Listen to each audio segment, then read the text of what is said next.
What's going on YouTube? This is Rybo at the bench, and today I have another cut or carry knife review. Today looking at the Ontario Knife Company's Carter Prime. This is an interesting knife that I got recently. I had never really seen much about it or heard a ton about it. It's not a new knife, been around for years.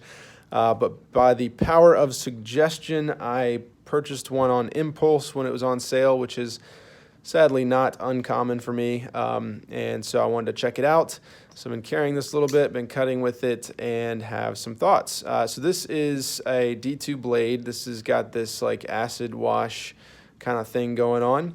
Like I said, this is an Ontario Knife Company knife, and this is a collaboration with, I believe his name is Robert Carter, and this is, I think, intended to kind of look like and feel like custom knife, which is interesting in a lot of ways. My range of knowledge is really limited to production knives. I try to really only buy and review stuff that's widely available, just because one, I have a well-defined budget for knives, and two, I just don't think there's a ton of interest in terms of kind of widespread audience unless you can actually get your hands on a knife. So that's why typically I don't do like, sprint runs and stuff unless it's something that like I want for my personal collection. But if I'm trying something just to test it out, typically speaking, like I'm trying to get stuff that you can get. And obviously too, I'm not a big channel, so I typically get things like well after they're released because I can actually get them at a deal. So that's my little budget channel monologue. But anyway, this is the Carter Prime. So let's talk about this knife. So let's do some measurements first. Let's go ahead and zero this thing out. So this is a fairly large knife, sharpened blade length, looking at 3.27. Closed in the pocket, you would be looking at 4.61, so that is not insignificant. And then the thickness, it's a fairly thick knife. I'm going to guess, let's see, I'll guess 0.6, 0.55 inches. Oh, wow, it's a lot thinner than I thought. Well, it feels really, really big. And then this is not a lightweight knife either. This is not titanium, obviously, so you're going to be looking at 5.2 ounces. For under 5 ounces in the pocket, 5.2 ounces is fairly heavy.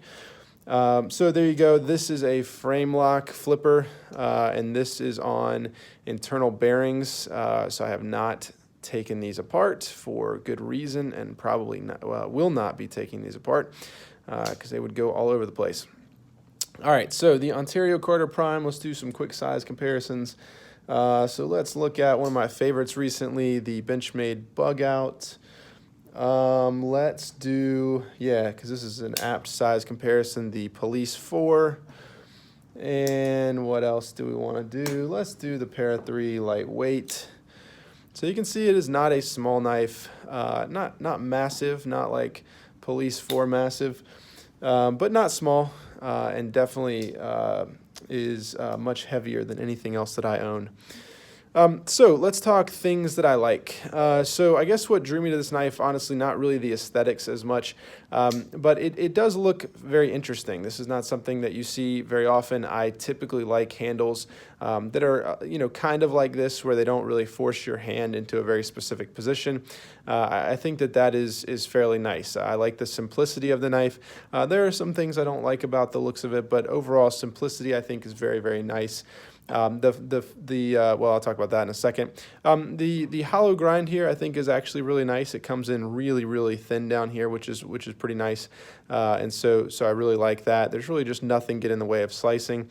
Comes up to a little bit of a thicker, thicker stock up here, which, and I guess I'll talk about this and things I don't like, but which makes me kind of dislike this swoop that you have here, which seems really more for aesthetics and taking away maybe some of the weight than anything else. But I think it makes it cut a little bit worse than it could if it had more stock up here.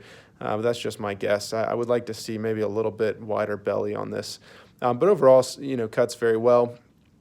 If you know anything about me, I really like cleaver style, Warncliffe style, sheep's footy, anything like that. I like the blades. I think that they're very practical and functional, and this is no different. So, especially for, honestly, what are knife guys using knives for?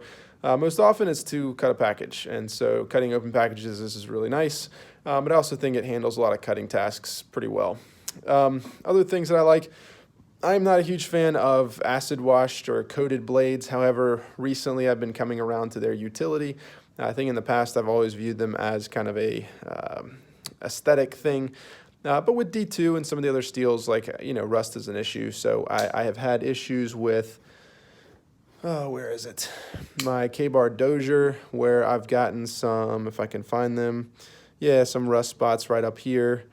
And this is AUS 8. And so, I do appreciate the utility of coating a blade like this. Still not aesthetically really my thing, but I'm glad that it at least serves a purpose. The jimping, I think, is fairly nice, not too aggressive. It gives you something to hold on to. I don't typically like steel frame locks, but I think it's nice when they include some kind of jimping. Don't really understand the one back here. I think it's just weird, but up here is not too bad. Other thing that I really like about this knife is the pocket clip. This is a fantastic pocket clip, in my opinion.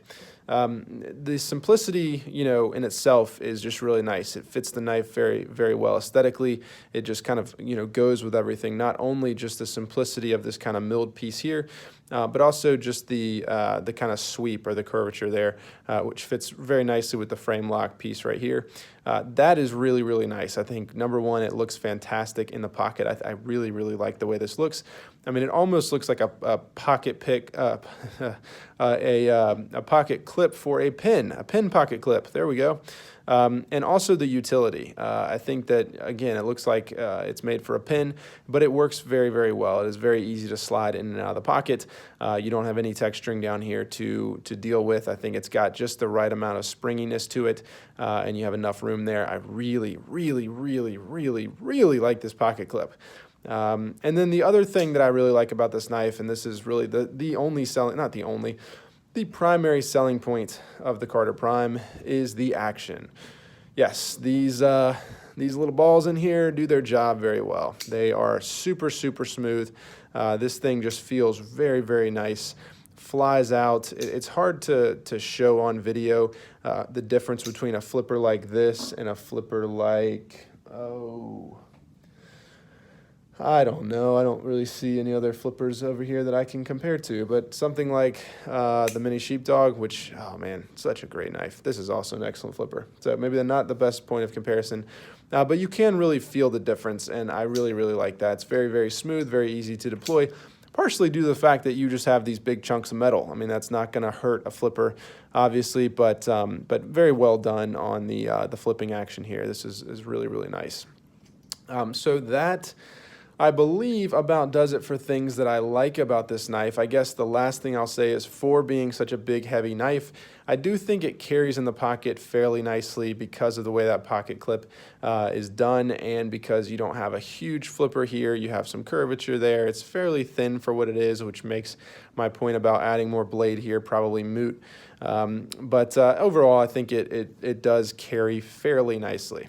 So that about does it for the things that I like about the knife. So now, things that I don't like about the knife. And there are, I don't know if a bunch, but there are a few. So number one, aesthetics. Like I said before, I like blade style in general on this, but aesthetically, I'm not really getting this knife. There's a part of this that kind of looks like this fancy custom knife, and that part I really like the pocket clip here, the way that this kind of gradually grows. There are some things that I really like about this knife, but when you match it with this blade that's doing this kind of weird sweeping thing, it's just a little bit weird. And especially if you match it with this typeface right here, which is just one of the weirdest things that I've ever seen on a knife in general. I mean, this looks like some kind of Chinese knife where they just kind of printed out some name. I don't know if they're going for like a Transformers, like Optimus Carter, whatever here. I do not understand this text here. I mean, well done for not having Ontario, all over this knife, but my goodness, can you get something better than that? I think I've criticized Ontario in the past because some of the stuff they print on the blades is ridiculous. Like, calling this the Rat 2 is awesome. Calling it the Randall's Adventure Training Knife makes me feel like a 5-year-old. I don't understand that typeface there. Super weird. And you match that with kind of the whole custom, whatever thing here. It just doesn't work for me in the slightest.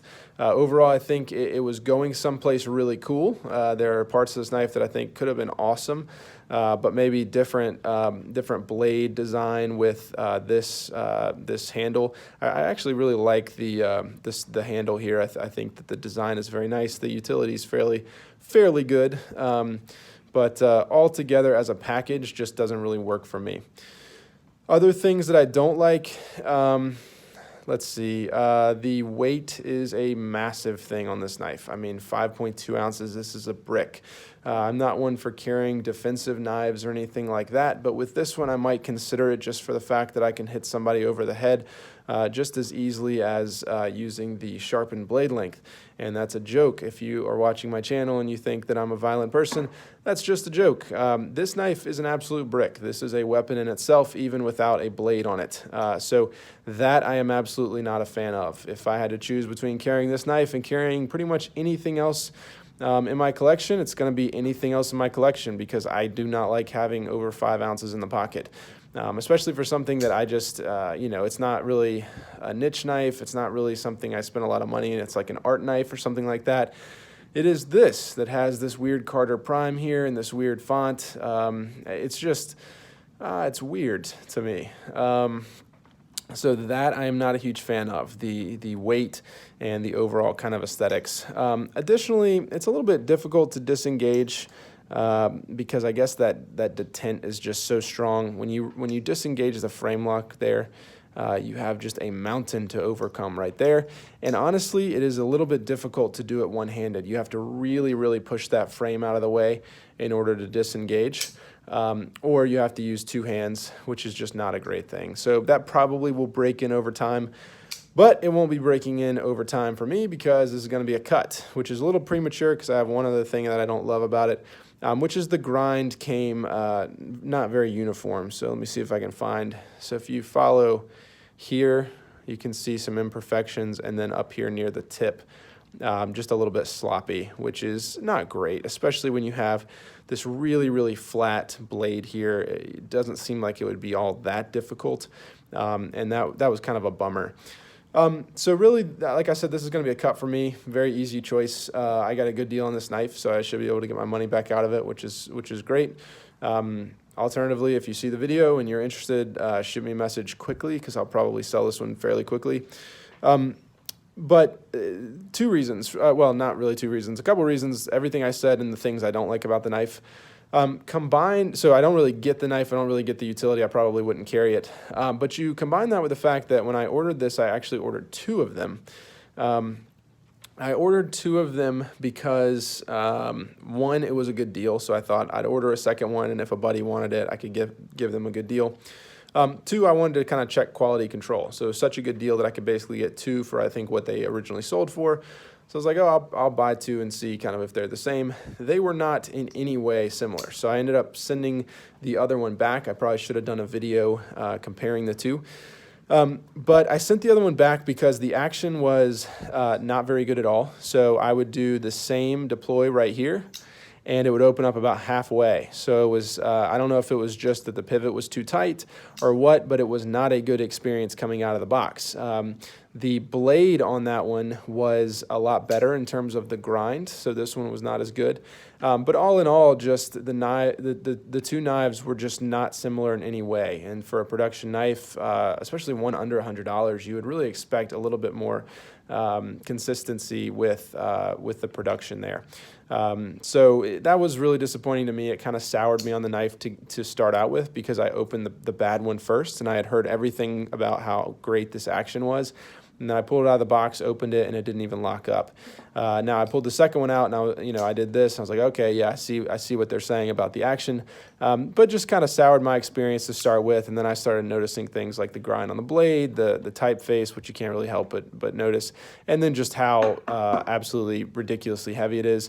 All in all, just this knife is not for me. If this is supposed to be what a custom knife is, I'm good with my Spydercos and Benchmates.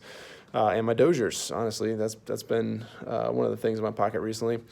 So yeah, so this is a cut for me. I think that maybe for you, if you like this exact specific niche type of knife and you're okay giving up half of your pocket to it, or at least giving up that weight to it, maybe check it out. But for me, I would not pay, I paid $50, $55, something like that for this knife. I would not do it again. I think they typically go for, twice that maybe. All in all, for me, not a cut, don't get it. But maybe hope you do, I guess. Anyway, hope you enjoyed this video, and I will see you next time.